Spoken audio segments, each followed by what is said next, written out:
મિત્રો ગુજરાતમાં એક ચર્ચા ચાલી રહી છે કે સાચું કોણ છે, દેવાયતભાઈ ખબડ સાચા છે કે પછી ભગવતસિંહ ચૌહાણ સાચા છે। એમના વકીલે તેવું કહ્યું છે કે તેમની પાસેથી જે સ્કોર્પિયો લઈ લેવામાં આવી કાયદો હાથમાં લઈને, એ સ્કોર્પિયો સનાથલના તળાવમાં નાખવામાં આવી છે। દિવાલના કારણે કોઈ પણ ફોર વ્હીલ બીજી કોઈ તરફથી આવી શકે એવી સંભાવના આ વિસ્તારમાં ન જોવા મળે। કે અહીં ઉપર જવાનો રસ્તો પણ કેવો છે, એટલે કદાચ ફોર વ્હીલ નીચે ઉતારવી હોય તો પણ મુશ્કેલ પડે, અને સ્કોર્પિયો હતી એટલે કદાચ એમણે અહીંથી ઉતારી હોય શકે એવી પણ સંભાવના છે। ખરા અર્થમાં આ જગ્યા પણ આપણે દેખાડવાનો પ્રયત્ન કરીશું કે સનાથલમાં ખરેખર સ્થિતિ શું છે। નમસ્કાર મિત્રો ગુજરાતમાં એક ચર્ચા ચાલી રહી છે કે સાચું કોણ છે, દેવાયતભાઈ ખબડ સાચા છે કે પછી ભગવતસિંહ ચૌહાણ સાચા છે। વાત સનાથલ ગામની હતી, વાત ડાયરાની હતી। એક દિવસમાં 2 ડાયરા લઈને ન પહોંચી શકનાર દેવાયતભાઈ ખબડે મોટી ભૂલ કરી છે, પણ એમના વકીલે તેવું કહ્યું છે કે તેમની પાસેથી જે સ્કોર્પિયો લઈ લેવામાં આવી કાયદો હાથમાં લઈને, એ સ્કોર્પિયો સનાથલના તળાવમાં નાખવામાં આવી છે।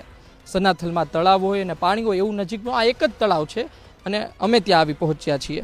હવે આપને દ્રશ્ય બતાવીએ કે એ તળાવ કેવું છે, શું સ્થિતિ છે, અને ખરા અર્થમાં ત્યાં ગાડી આવી પહોંચી શકે એવી સ્થિતિ છે કે આજુબાજુનો દ્રશ્ય તમે કેમેરામેનને કહીશ કે તમામ દ્રશ્ય બતાવે કે આજુબાજુ બોર્ડર બનાવેલી છે, આજુબાજુ દિવાલ બનાવેલી છે, અને આ દિવાલના કારણે કોઈ પણ ફોર વ્હીલ બીજી કોઈ તરફથી આવી શકે એવી સંભાવના આ વિસ્તારમાં ન જોવા મળે। તમે જોઈ શકો છો કે તળાવ મોટું છે, તળાવમાં પાણી પણ છે, પરંતુ જો કોઈ ફોર વ્હીલ અહીંથી તેમને તળાવની અંદર નાખવી હોય તો ખૂબ જ મુશ્કેલી પડે, ને આજુબાજુ કોઈ પણ જગ્યા જોવા મળતી નથી।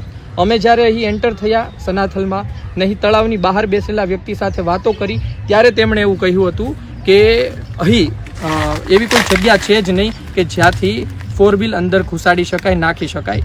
અને એ લોકો અત્યારે છે કે નહીં એ પણ જોઈ લઈએ, જો એ હોય તો તેમની સાથે વાત પણ કરીશું। ને તમે અહીં જોઈ શકો છો કે અહીં ઉપર જવાનો રસ્તો પણ કેવો છે, એટલે કદાચ ફોર વ્હીલ નીચે ઉતારવી હોય તો પણ મુશ્કેલ પડે, અને સ્કોર્પિયો હતી એટલે કદાચ તેમણે અહીંથી ઉતારી હોઈ શકે એવી પણ સંભાવના છે। પણ અમે જ્યારે અહીં આવ્યા ત્યારે લોકોએ આ બાબતે બોલવાનું ટાળ્યું હતું। લોકોએ કહ્યું હતું કે એમને નથી લાગતું કે અહીંથી કોઈ પણ જાતની ફોર વ્હીલ ઉતરી શકે, અથવા તો ઉતરી હોય, અહીંના લોકોએ એવું કહ્યું હતું।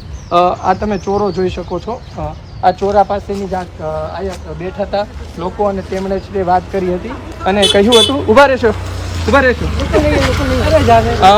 અહીં એ લોકો લોકલ નહોતા, આ જગ્યાએ અમુક લોકો બેઠા હતા અને તેમણે વાત કરી હતી, પરંતુ આપણે બીજા લોકોને પણ મળીશું, અને અહીં જે જગ્યાએ ડાયરો થયો હતો એ વાડી પાસે પણ જવાનો પ્રયત્ન કરીશું, અને ખરા અર્થમાં આ જગ્યા પણ આપણે દેખાડવાનો પ્રયત્ન કરીશું કે સનાથલમાં ખરેખર સ્થિતિ શું છે। વાત એ છે કે જે તળાવ છે, તળાવની આજુબાજુ બોર્ડર છે, જાય એવી સ્થિતિ છે જ નહીં। જગ્યા છે તો ફક્ત આ એક જ જગ્યા છે કે જ્યાંથી ફોર વ્હીલ નીચે ઉતરી શકે, પણ લોકો ના પાડી રહ્યા છે।